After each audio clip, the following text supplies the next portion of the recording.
Hello everyone! Welcome back to another multilingual video. So I've spent the last couple of years studying languages.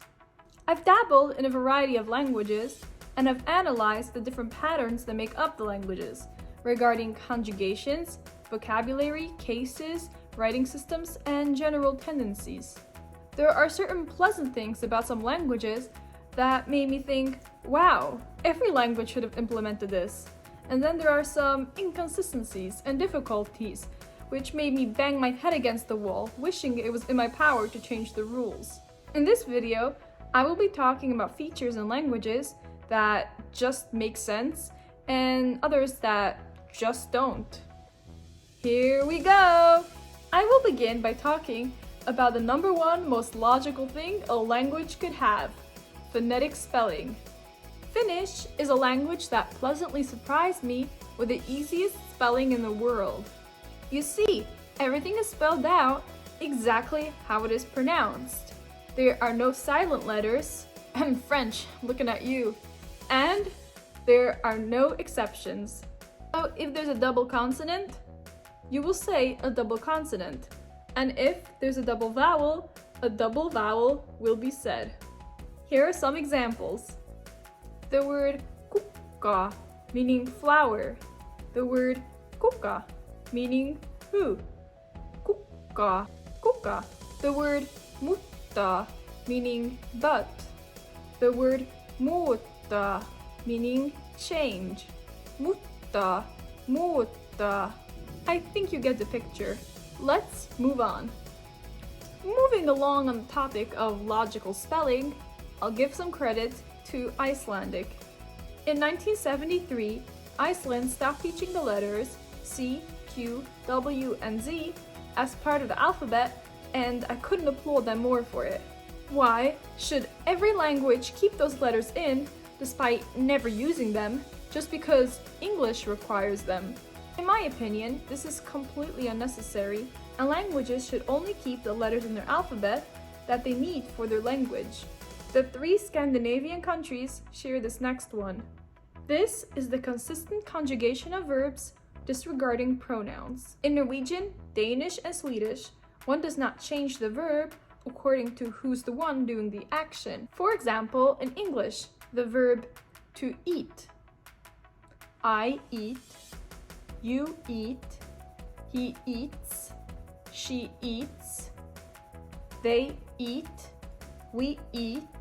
Or German, ich esse, du isst, isst, sie isst, wir essen, sie essen, ihr isst.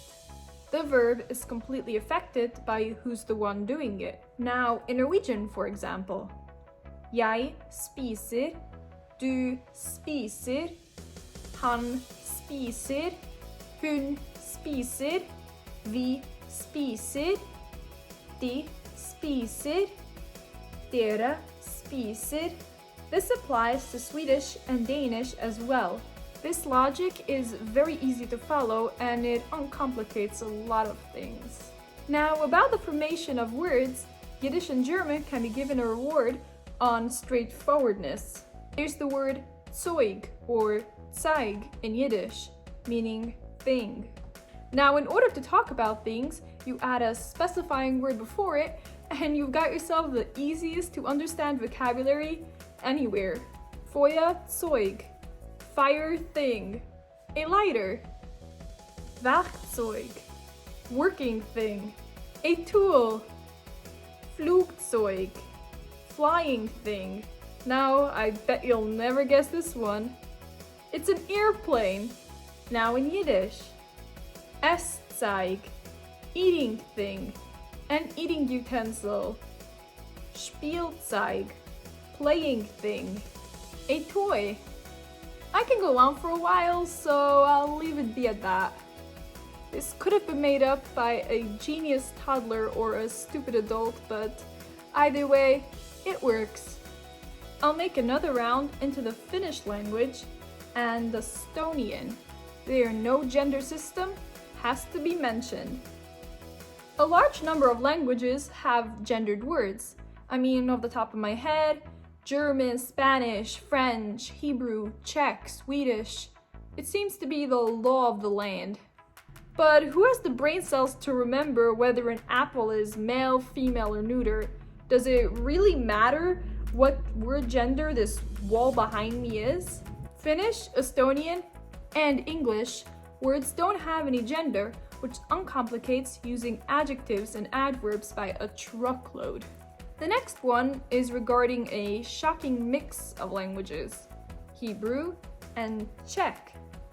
These languages focus strongly on root words. This makes an exceptional amount of sense because figuring out what long words mean is as simple as picking out the root.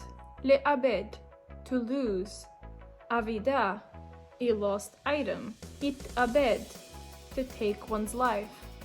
Now in Czech, the same concept comes into play. We've got the word nahoru, up, hora, mountain, západ, west, západ slunce, sunset. Sometimes it can be a stretch figuring out how the root connects, but it's most often the most logical explanation. I'll bring Icelandic back for one more. Icelandic possesses its own word for almost everything without using the global standardized word for everything.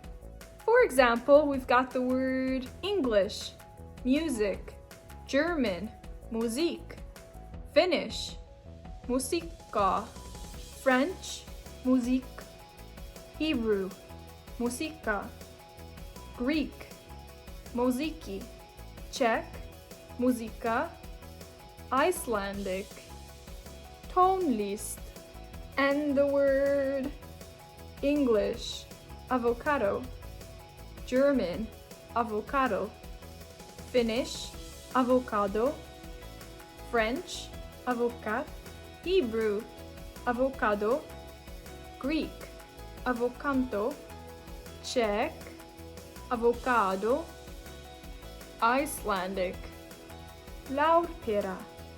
Iceland practices linguistic purism, rejecting foreign loanwords into their protected language. Instead, new words for a newer technology are formed using Old Norse roots. What's the point of having different languages if they're all going to use the same words anyway? I love hearing the unique and strange sounds of Icelandic as I explore these ancient words. Lastly, I have to mention the magnificent compound words found in German and Finnish. When confronted by a large word in either of these languages, you can easily break it apart into 4 or 5 words, including prefixes and suffixes. Handschuhe, handschuh, a glove, Fingerspitzengefühl, fingertip feeling, and intuitive flair. Rindfleischetikettierungsüberwachungsaufgabenübertragungsgesetz, Beef Labeling Surveillance Task Transfer Act. And in Finnish, lohikäärme, salmon snake, a dragon, tietokone, knowledge machine, a computer. Lentokone sohkuu turbiinimoottoria mekaanikkoa liupseeri oppilas. This means an airplane jet turbine engine assistant mechanic officer student. This compound frenzy gives Finnish and German some of the longest words to be found. It works, it's logical, it just makes sense. Now comes the other side of the spectrum. I'll now be talking about the parts of languages that just don't make sense. They're illogical, irrational, or just plain annoying. This is purely from my experience, of course, and one may argue differently. In fact, feel free to leave any objections in the comment section. I'll begin with my mother tongue. Yiddish is a language which is missing many descriptive words, and it can be quite hard to express yourself using only Yiddish. A poor vocabulary is definitely a huge disadvantage in a language. I mean, what other language doesn't have a word for fun? Danish pronunciation is difficult to master, to say the least. The letter sounds are inconsistent and it feels like the consonants get stuck in your throat. Unclear pronunciation is definitely a no-no in my books. Skulle jeg have en slagskærmeformuleret cykelgruppe? Skal? Slagformuleret cykelgruppe? Cykelgruppe! Scottish Gaelic has to take the prize for the worst spelling. MH makes V, and BH also makes V. D makes D or J. FH makes H or nothing. TH also makes H, and R sometimes sounds like V at the end of a word. Words with 10 letters could have easily been spelled with 3, and there are 10 ways of making each sound with letter combinations. Scottish Gaelic is a rich and exotic language with a noble history, but the spelling is atrocious and unnecessary. For example, the word fiuh, sister. The PH makes F, like in English, the TH is silent, and the R makes the. And these are not consistent rules. Now I'll take a go at a language that I've already overpraised in this video alone. Finnish.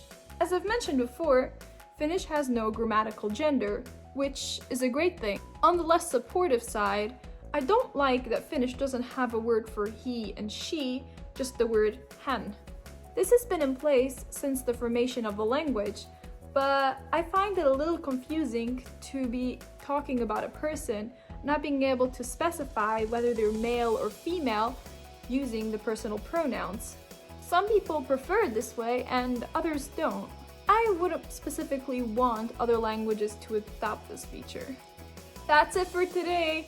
I hope you found this video informative and didn't take anything I said too seriously. I cherish languages as a whole, and if I chose to learn a language, it's because I find it beautiful. The good and bad features of the languages are based off my experiences learning them and aren't carved in stone. Which one of these surprised you the most? Are you learning any of these languages? If so, did you find these rules simple or difficult as well? Let me know in the comments. Tack för idag, lehitra och tjus and auf Wiedersehen!